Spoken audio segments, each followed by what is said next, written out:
Welcome, Weekend Warriors. I thought this song was fitting. I know we all hate Boston, but they are in the World Series. They won last night. They're winning tonight. Yes, it's Wednesday night right now. It's about 9:30. Guys, I almost thought about how the hell am I going to get a podcast out this week because just got a lot of stuff going on right now. Tomorrow, we're working very late, so I probably won't be home in time to do one. But I'm going to make sure by the time you see this, it'll probably be Thursday right before the game. So I'm recording it a day early. But I'm here for you guys. Look, I wanted to make sure I got a podcast out. I don't have any tricks, no gimmicks, no guest stars this week. But I'm back and better than ever. So listen, well, I'm better than ever, but my fantasy team, got my butt kicked again last week by Kevin. Just all the wrong things happened. Kerryon Johnson is apparently Barry Sanders. It's a long story. I don't want to bore you. Anyway, moving into week 8, my predictions on the season haven't been great. Still above 500. I went 2-3 last week, which brings me to 18-17 on the season. I'd like to be better than that. I have been better than that in the past, but I've also been worse. So we'll try to improve. Otley is killing me. I pick him to win. Against Brett, I must have been drunk. He loses. Last week, I'm like, never picking Otley again. He decides to win against my dad. So he told me it's his goal now to just overthrow the sports book. So I'm going to keep predicting him to lose. It's probably a wise decision for myself. And sneak peek, I play him this week. So that just makes sense. But anyway, I hope I didn't let a spoiler out of the bag. My predictions last week on the players, talking about Matt Berry, I won't spend a lot of time on this, but I said Jarvis was going to have a good week. He did. Very good week. I said Tyreek was going to have a bad week. He actually scored a touchdown and had 60 or 70 yards, so didn't have that bad week. I was wrong about that. And I said Sammy Watkins would be a sleeper. He got like 75, 80 yards, which is better than what he normally does. So at the very least, about my predictions, a little bit better than 500, not great. Let's see how we do this week. So, moving into week 8, the standings is crowded at the top. Nobody's 7-0, nobody's 6-1. Couple teams 5-2. Brett sitting at the top of the leaderboard right now at 5-2 with the most points scored in the league. So that's got to make him feel pretty good. Third in the league in points, just to give a little standings review, is Chris. I feel bad for him. He's in 9th place. He's third in the league in points. It's my weekly apology to Chris. I guess the schedule makers just didn't like him this year. So anyway, moving on, let's get into the matchups. All right, guys. The matchup of the week runner-up we're going to start with, because you're going to say, why isn't this the matchup of the week? You got Terry, who's in second place. You got Zach, who is in... I'm sorry. You got Zach, who is in second place. You got Terry, who is in third place. Why isn't that the matchup of the week? We'll get to the matchup of the week a little bit later. But matchup of the week runner-up. Last week I said Zach's not getting enough FaceTime. Haven't been talking about his team very much. And he is in second place all of a sudden. He's got a great team. Le'Veon Bell's out. James Conner's in. Doesn't matter. He's got them both. So he has that luxury. He's just been getting really good point totals from Emmanuel Sanders. He's been getting really good point totals from Devontae Adams. That might change as the Packers wide receiver core gets a little healthy, and he's not the only man in town, but he'll still be good. Even guys like John Brown and George Kittle and Tariq Cohen, these are guys that are not huge names really, but they're just producing this year in fantasy, and that's sometimes what you need. So really like his team. Terry on the other side, I picked him to win a really tough matchup last week against Pearson, and he came through. He's taking a little hit with some of his players. Bumped down to TJ Yeldon. Now with Hyde in town, bumped down to Cooper Kupp, who's concussed. Bump up to James White with Sony Michel going down.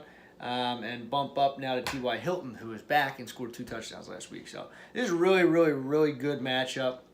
Both teams I said I like a lot. I just got to stay in the Flames. I've been picking Zach to win lately. He has been winning. I've been high on Terry's team. Wasn't early in the season, but I've been high on him lately.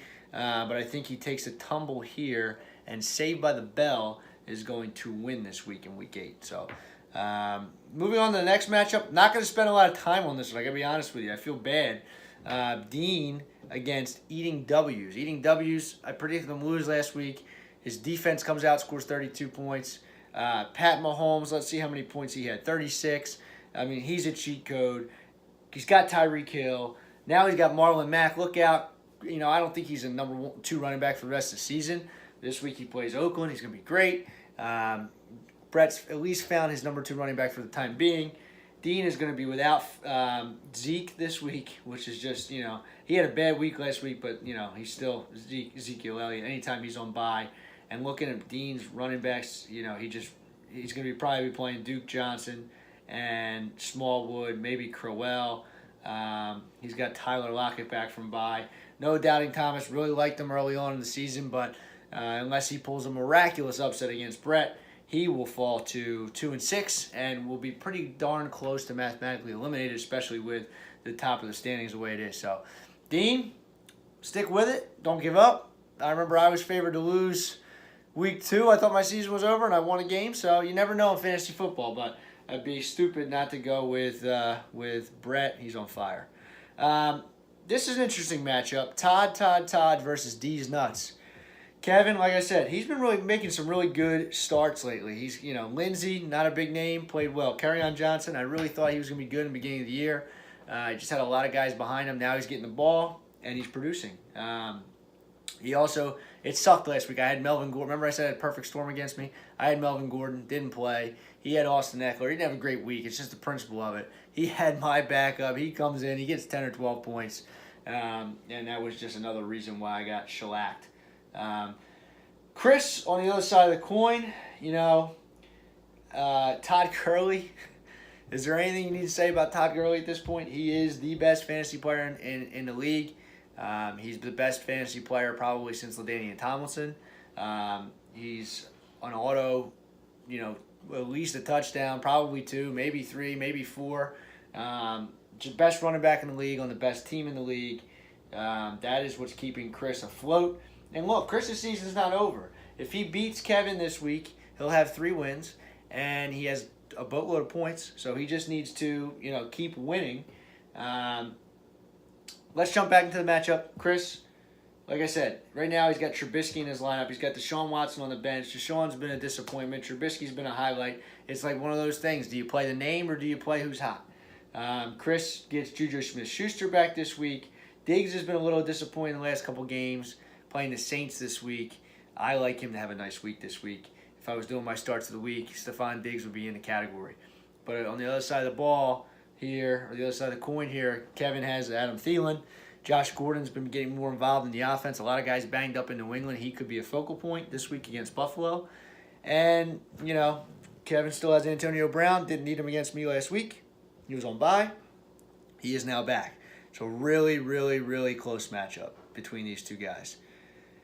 Like I said, you got Drew Brees at Minnesota. Vikings defense playing better. Still not what they were last year. I'm going to take a leap of faith on this. Yahoo thinks Kevin's going to win by 7. He has been better on the season, record-wise. But I think the stars are going to line for Chris this week. I think Gurley's obviously going to have big points. I think Diggs is going to have big points. Lamar Miller Thursday night at home against Miami. Take it, Chris. I'm going with it. Going with my gut. Going to try and get to 5-0 this week in the predictions. Chris, don't let me down. You got to win this week. All right, moving on to the matchup of the week. Now, why is this the matchup of the week? Rolls-Royce versus Balls Deepest. Because this is why. Jake's team is very, very good. He's 4-3 and in 4th place. I think he might have the best team in the league. Next to Brett. They're right next to each other. Standing right next to each other. Really, just real close. Pearson is 4-3 as well and in 5th place. I say this because both these teams we've been talking about having powerhouse teams all year. Rolls-Royce and Balls Deepest been close to the top of the standings.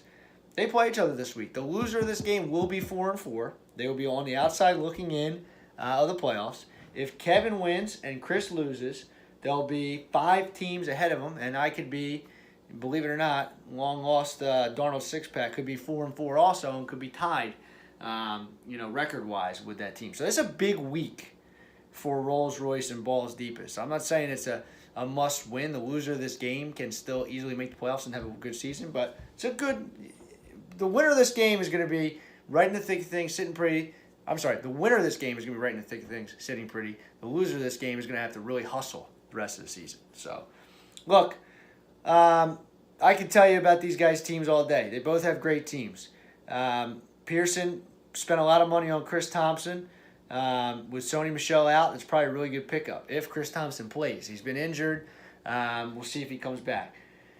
Jake, his biggest problem is he's got too many good players. Every week he's either got to bench Alshon Jeffrey or Tyler Boyd. He also has to choose between Ben Roethlisberger and Kirk Cousins. That's the one big problem about having too many good players. In the matchup of the week, I'm going to take Jake. I took him last week. He let me down. His team is very good. He's down on Kirk Cousins, and then last week telling me he stinks. He got it done. He threw a 40-yard touchdown at the end of the game. He's playing the Saints. Still no Dalvin Cook. He's going to be slinging the ball. He's still got DeAndre Hopkins. He's still got Mike Evans. He's still got Robert Woods. He still has Saquon Barkley. Mark Ingram had a bad week last week. He's going to have a better week this week. Pearson's got a good team, but I'm going with Rolls-Royce. Rolls-Royce over Balls Deepest. Picked against Pearson last week. He was pissed. I was right. Picked against Pearson the week before. Like a tongue twister. I told Chris was going to beat him. Chris beat him. Pearson was 4-1. Now he's 4-3. He's going to be 4-4. Heard it here first. And that moves on to my matchup. Me and Ott are just scratching and clawing right now. I'm in 7th place, but God, I suck. I just really do. My team is a shell of itself. I spent all my fab on Chubb, which I think was a good move because without him, especially this week with Gordon on bye, my team needs a medic. Now Bilal Powell's now on IR. It's just been a bad, injury-wise. Right now I got Kenyon Barner in my lineup. That's how good my fantasy season is. Right now, Otley has Martavis Bryant in his lineup. So it's like we're both pulling teeth. I think it's going to be big that Gronkowski's questionable. If he doesn't play, that's a nice uptick for me. He does have Ebron. Look, if I can't beat Otley in this week, at this point in the season, with I having one win, I do not deserve to even be talked about in consideration of playoffs. I play Brett next week. If I lose to Otley this week, I'm doomed. I need the win. You've been talking a little smack. I predicted you to lose 2 weeks ago. I said it already. I'm 0-2 in the last match, 2 matchups I predicted against Otley. I'm taking it down. I'm going to win. Guys, it's late. I'm tired. Okay, you will see this. It's Wednesday. You'll see it Thursday. I'm going to try to watch some of the Sixers game. They're playing the Bucks right now, so hopefully I don't go in and turn it on. They're getting their doors blown off. Appreciate you guys sticking with me. I will promise you a guest star in Week 9. If I do lose to Otley and fall to 3-5 and become mathematically eliminated, I will continue to do the podcast because it's what the people want. It's what the people need. I'm the #1 fantasy commissioner, and I'm not going to lose to Otley. I will see you guys in Week 9. Have a nice week. The commission's out.